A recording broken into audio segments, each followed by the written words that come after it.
মোটামুটি প্ল্যান যখন আমরা করেছি তখন আমরা ভাবছিলাম সব কিছুই ঠিকঠাক হবে। একজন সম্মানিত শিক্ষক, সিনিয়র ব্যক্তি, তিনি ঘরোয়া মিটিংয়ে বলছেন এই প্রোগ্রাম হতে দেবো না কোনোভাবেই। এই প্রোগ্রাম এখন হলে ডাকসুর সুনাম হবে, এখন প্রোগ্রামটা হওয়া যাবে। এই হচ্ছে মানে অবস্থা। এবং এই প্রোগ্রাম না হওয়ার জন্য যা যা করতে হয় দুই একটা পক্ষ থেকে বারবার চেষ্টা করা হয়েছে। আমরা জিজ্ঞেস করছিলাম ফোন দিয়ে যে আপনি যেটা করছেন প্রোগ্রামটা তো আমাদের জন্য করছি না, এখন ডাকসুর 28 জনের কেউ চাকরি নেবে না। আমি ড্যাম শিওর, এটা গ্যারান্টি দিতে পারবো, ডাকসুর সম্পাদক এবং সদস্যদের মধ্য থেকে 28 জন যে নির্বাচিত প্রতিনিধি একজনও এখানে চাকরি নেবে না। তাহলে কেন এটা বাধা দিচ্ছেন? বললেন যে বাবা কিচ্ছু করার নাই। তারপরে সেমভাবে সরকারের পক্ষ থেকে আজকে এখানে একজন মন্ত্রী আসবার কথা, আপনারা নিশ্চয়ই জানেন, আপনারা দেখতে পাচ্ছেন তিনি আসেন নাই। এই প্রোগ্রামটা যেমন করে না হওয়ার জন্য যা যা করা হয়েছিল সবটাই চেষ্টা করা হয়েছে, তবে আলহামদুলিল্লাহ প্রোগ্রাম হয়েছে। আমি এটার জন্য ধন্যবাদ জানাবো চাইনিজ এম্বাসি এবং কনফুসিয়াস ইনস্টিটিউট, এবং স্পেশালি থ্যাঙ্কস জানাবো আমাদের আন্তর্জাতিক সম্পাদক খান জসিমউদ্দিনকে। তার জন্য একটা করতালি হবে প্লিজ।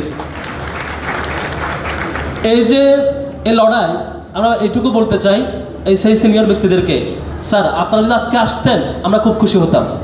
আজকে এই প্রোগ্রামে আপনারা না আসার মধ্য দিয়ে আপনাদের যে অভিভাবকতুল্য অবস্থান এখান থেকে নিজেদেরকে সরিয়ে নিয়েছেন। আমাদের কোনো আফসোস নাই।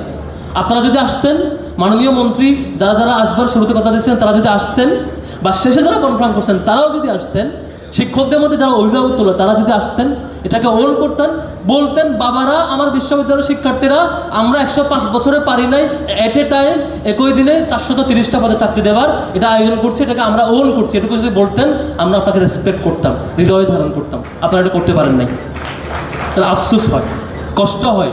অভিভাবক তুল্য জায়গা থেকে নিজেকে সরিয়ে দলকানা রূপে কেমন করে নিয়ে যান আপনারা, এটা খুব কষ্ট হয়। আমরা এখনো অনুরোধ করব, এখনো ফিরবার পথ আছে। আল্লাহর হস্তে আগে যারা শিক্ষকরা যে পথে গিয়েছিলেন আপনারা কেউ সে পথে আর যায়েন না। এটা খুব কষ্ট হয়, খুব কষ্ট হয়। এই আয়োজনগুলো শিক্ষার্থীদের জন্য আমরা এটুকু বলতে পারি, গত 105 বছরের ইতিহাসে ঢাকা বিশ্ববিদ্যালয়ের কোনো সংগঠন তো দূরের কথা, কোনো প্রশাসনও একদিনে এই বিগার স্কেলে এক্সটেন্ডেড প্রোগ্রাম কখনো আয়োজন করে নাই। অথচ এই রিসোর্স বাংলাদেশে ছিল, ঢাকাতে ছিল, এখনও বহু রিসোর্স আমরা চেষ্টা করছি, আমাদের লড়াই চলমান থাকবে। আমি স্পেশালি থ্যাঙ্ক জানাবো, এত জটিলতা সত্ত্বেও এই আয়োজনে যেসব কোম্পানি এসছেন, চাইনিজ এন্টারপ্রাইজ যেসব কোম্পানি এখানে এসছেন, যেসব সংগঠন এসছেন, সবাইকে অন্তরে অন্তঃস্থ থেকে ধন্যবাদ জানাবো ডাকসুর পক্ষ থেকে। এবং আমার শিক্ষার্থী ভাই বোনেরা যারা আজকে সিভি নিয়ে এই জব ফেয়ার অংশগ্রহণ করতে আসছেন, প্রত্যেকের পক্ষ থেকে আপনাদেরকে ধন্যবাদ জানিয়ে বক্তব্য শেষ করছি। আসসালামু আলাইকুম রহমতুল্লাহ।